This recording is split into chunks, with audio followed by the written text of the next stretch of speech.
नमस्कार। अगर shoulder ballast cleaning machine की स्पेसिफिकेशंस को लेकर परीक्षा की तैयारी चल रही है तो आप बिल्कुल सही जगह पर हैं। हम सीधे उन ज़रूरी आंकड़ों और जानकारियों पर फोकस करेंगे जो एग्जाम में पूछे जा सकते हैं। तो आज हम क्या क्या देखने वाले हैं। पहले तो हम इस मशीन के बेसिक काम को समझेंगे। फिर इसकी खुदाई की पहुंच और गहराई पर बात करेंगे। उसके बाद देखेंगे कि ये मलबे और बेलास्ट को कैसे हैंडल करती है, इसकी मेन कैपेसिटी क्या है। और हाँ, आखिर में एग्जाम के लिए सबसे ज़रूरी पॉइंट्स का एक क्विक रिकैप करेंगे। ठीक है, तो चलिए शुरू करते हैं। सबसे पहले ये मशीन आखिर करती क्या है। देखिए, इसका सीधा सा काम है रेलवे ट्रैक के कंधों यानी साइड्स पर जो गिट्टी या बैलास्ट होता है उसे साफ करना। इससे होता यह है कि गिट्टी के बीच में जगह बनी रहती है, पानी आसानी से निकल जाता है और हमारा ट्रैक मजबूत और सेफ रहता है। अब जरा इस डायग्राम पर नजर डालिए, यह बहुत ज़रूरी है। इसमें वो सारे क्रिटिकल नंबर्स दिए गए हैं, जैसे कि खुदाई की चौड़ाई 1530 मिलीमीटर और 4150 मिलीमीटर। इन्हीं सब पर हम आगे डिटेल में बात करने वाले हैं, तो ये इमेज हमारे पूरे डिस्कशन का बेस है। चलिए अब आते हैं पहले और सबसे जरूरी सेक्शन पर, खुदाई की डायमेंशंस। मतलब ये मशीन कितनी चौड़ी और कितनी दूर तक खुदाई कर सकती है। ये नंबर्स एग्जाम के लिहाज से बहुत बहुत इंपॉर्टेंट है।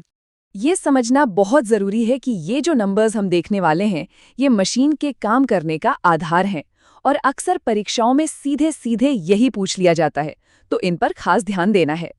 तो सबसे पहला और सबसे आम नंबर 1530 मिलीमीटर्स, इसे याद कर लीजिए। ये वो स्टैंडर्ड चौड़ाई है जिस पर मशीन नॉर्मली ट्रैक के दोनों तरफ शोल्डर की सफाई करती है। ये इसका रोज का काम करने का एरिया है। और ये है इसकी मैक्सिमम लिमिट 4150 मिलीमीटर। ये आंकड़ा बताता है कि मशीन ट्रैक के सेंटर से ज्यादा कितनी दूर तक पहुंच सकती है। ये इसकी सबसे बाहरी परफॉर्मेंस लिमिट है, इसे जरूर याद रखें।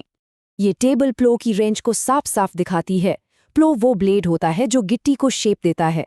ध्यान देने वाली बात यह है कि ये खुदाई की कुल चौड़ाई से अलग है। प्लो की कम से कम दूरी 1790 मिलीमीटर और ज्यादा से ज्यादा 3320 मिलीमीटर है। अच्छा, चौड़ाई की तो फिक्स नंबर है, पर गहराई का मामला थोड़ा अलग है। ये कोई एक फिक्स नंबर नहीं है। इसका मेन सिद्धांत है ट्रैक की मजबूती को बनाए रखना। गहराई को ऐसे कंट्रोल किया जाता है कि ट्रैक के नीचे जो जमीन है उस पर एक जैसा ढलान बना रहे। चलिए अब अगले हिस्से पर चलते हैं। खुदाई तो हो गई, पर जो मटेरियल निकला उसका क्या होता है, मशीन उसे कैसे मैनेज करती है, आइए समझते हैं। देखिए, ये प्रोसेस 4 सिंपल स्टेप्स में होता है। पहले खुदाई, फिर मटेरियल को कन्वेयर बेल्ट पर डालना, उसके बाद उसकी छंटाई करना और आखिर में कचरे को फेंककर साफ गिट्टी को वापस सही जगह पर बिछा देना। ये स्लाइड इस पूरे फ्लो को एकदम क्लियर कर देती है। मशीन में 2 अलग अलग सिस्टम काम करते हैं। एक है मलबा निपटान सिस्टम, जो कचरे को ट्रैक के सेंटर से 7.5 मीटर दूर तक फेंकता है, और दूसरा है बैलेस्ट वितरण सिस्टम, जो साफ सुथरी गिट्टी को वापस सही जगह पर डालता है। यहाँ एक बहुत ही खास ऑप्शन है जिसे टोटल एक्सकवेशन कहते हैं। इसका मतलब ये है कि अगर ज़रूरत पड़े तो छंटाई वाली प्रोसेस को पूरी तरह से स्किप किया जा सकता है और सारा का सारा मटेरियल सीधे वेस्ट कन्वेयर पर भेजा जा सकता है। ये तब बहुत काम आता है जब सब कुछ हटाना हो। अब आते हैं मशीन की परफॉर्मेंस के नंबर्स पर। ये वो आंकड़े हैं जो बताते हैं कि ये मशीन कितनी पावरफुल और एफिशिएंट है। और हाँ, एग्जाम के लिए ये कैपेसिटी वाले आंकड़े सबसे ज्यादा जरूरी हैं। और ये है सबसे इम्पॉर्टेंट नंबर, इसे बिल्कुल मत भूलिएगा। 500 क्यूबिक मीटर प्रति घंटा ये मशीन की कुल स्क्रीनिंग कैपेसिटी है। मतलब ये 1 घंटे में इतनी सारी गिट्टी को प्रोसेस कर सकती है। ये इसकी एफिशिएंसी का सबसे बड़ा सबूत है। हमने इसका जिक्र पहले भी किया था, लेकिन ये याद रखना बहुत जरूरी है। 7.5 मीटर ये वो मैक्सिमम दूरी है जहां तक मशीन कचरे को ट्रैक से दूर फेंक सकती है, ताकि ट्रैक साइड एकदम साफ रहे। चलिए, तो अब तक हमने जो कुछ भी सीखा है उसे एग्जाम के लिए फटाफट से रिवाइज कर लेते हैं।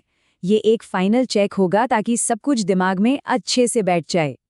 तो इस पूरे डिस्कशन से वो कौन सी बातें हैं जो परीक्षा के लिए सबसे ज्यादा जरूरी हैं, चलिए देखते हैं। तो इन पॉइंट्स को एकदम पक्का कर लीजिए। स्क्रीनिंग कैपेसिटी 500 क्यूबिक मीटर प्रति घंटा, मैक्सिमम खुदाई चौड़ाई 4150 मिलीमीटर, कचरा फेंकने की मैक्सिमम दूरी 7.5 मीटर और नॉर्मल खुदाई की चौड़ाई 1530 मिलीमीटर। इसके साथ ही 2 मेन सिस्टम, मलबा निपटान और बैलेस्ट वितरण, और ज़रूरत पड़ने पर बाईपास ऑप्शन, ये सब भी याद रखना है। ये आपकी तैयारी के लिए एक परफेक्ट चीट शीट है। और अंत में बस एक सवाल, इन सभी नंबर्स और स्पेसिफिकेशंस के अलावा इस मशीन का असली मकसद क्या है? ये सिर्फ खुदाई और सफाई से कहीं ज़्यादा है। इसका असली काम रेलवे ट्रैक को मजबूत, सुरक्षित और लंबे समय तक चलने लायक बनाए रखना है।